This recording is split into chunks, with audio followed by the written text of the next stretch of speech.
Hello folks, welcome back to the show here on FlickDirect, where I give you guys the latest that happened in movie news throughout the week, and then I give you guys my personal take on the matter at hand. I'm your host, Austin Putnam. Before we go on, I just want to say Happy New Year, guys. Happy holidays. I hope you guys had a great vacation. Hope you guys got what you want for Christmas. Hope you guys spent some time with your families.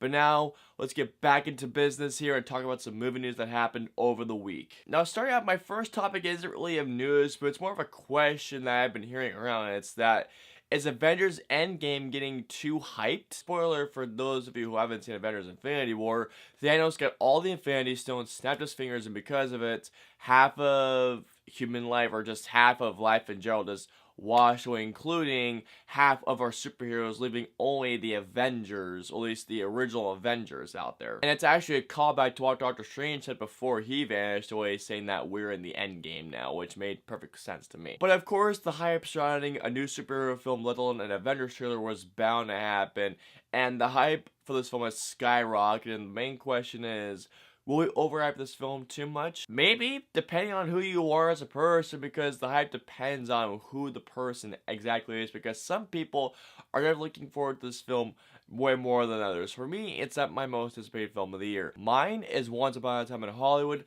followed by Godzilla King of the Monsters, and then Artemis Fowl, as okay as that movie looks. But nonetheless, I'm very excited to see it. I mean, it really is the conclusion to what everything has happened so far. Maybe Thanos is taking a sabbatical from doing what he's doing. I have no idea, because he accomplished his goal, so we'll see what happens. But man, I just realized we have about 4 months left to go for Avengers Endgame.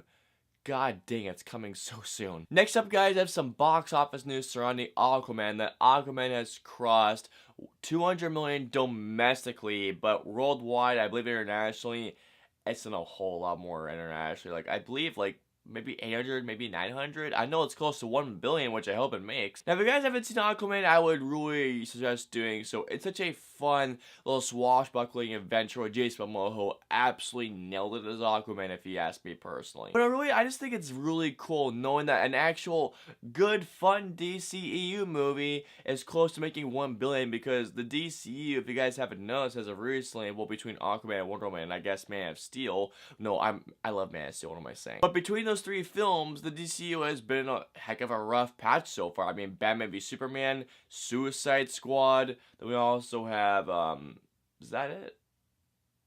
Justice League as well. I almost forgot about Justice League. Holy crap. I did enjoy Justice League. I really did enjoy Justice League, but I do think it's one of the weaker DCU films, without a doubt. And there's actually a lot of irony in the situation, because if you look at this film, or if you look at this character before the DCU, long before, Aquaman was treated as a joke. I mean, look at his old costume and his powers. I mean, seriously, Aquaman, if treated the wrong way, this guy could be a joke. But Jason Momoa made him look like a badass, in all honesty. So I'm honestly very happy that a character that I was looked at as almost as like a stalker or throwaway character, is looked at as one of the coolest characters ever in the comic world. So I couldn't be happier for this. I think it's amazing, and I actually do want to see what they would take an Aquaman too. I'm actually really hyped about that. And our final bit of movie news today comes straight from Netflix, and that if you guys watch Netflix, I really watch it myself, but there are a few times when I get on, besides some of the Marvel shows, or even Haunting of Hill House or Apostle. I mean, for a few examples. But over the holiday vacation, a horror suspense thriller called Bird Box that was starring Sandra Bullock, Trevante Rhodes, John Malkovich was released, and apparently in just under a week of its release, it had already garnered 70, Bird Box had gained 45 plus million views.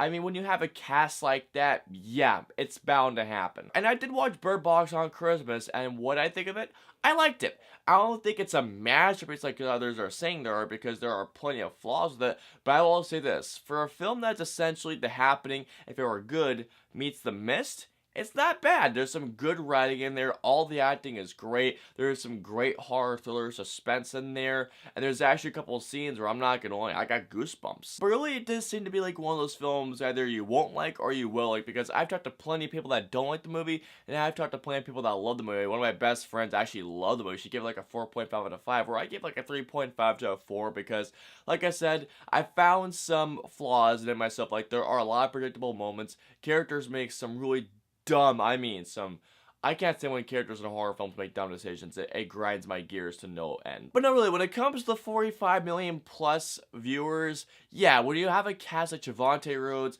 and Sandra Bullock is a huge draw. I mean, Sandra Bullock is one of the biggest names out in their Hollywood right now. Also, John Malkovich. Seriously, those three names alone, guaranteed to pull in a lot of hitters right there. Still, nonetheless, congratulations to Bird Box for pulling in that much. I mean, 45 million, that's gotta be some type of record right there. I think it is, actually. Alrighty, guys, and that's gonna do it for this week's show. So please, comment down, let me know below. How do you guys feel about Avengers Endgame? Do you think it's being too hyped up? Do you think that it will not live up to everyone's expectations? Personally, I think so, because it's not my most anticipated film of the year. But how do you guys feel about it? Also, how do you guys feel about Aquaman grossing 200 million domestically and getting close to 1 billion? Were you guys one of the few, or were you guys one of the group of people that liked Aquaman like myself? And finally, did you guys catch Bird Box over the holidays? Did you guys like it? Did you guys even hate it? Let me know below. I hope you guys enjoyed this week's show. If so, please hit that like button, share, and subscribe. If you guys want to see our previous show, please click right here. Or if you guys want to see our previous movie review, please click right there. And of course, until next week's show, we will see you guys next week. Have a great week, guys.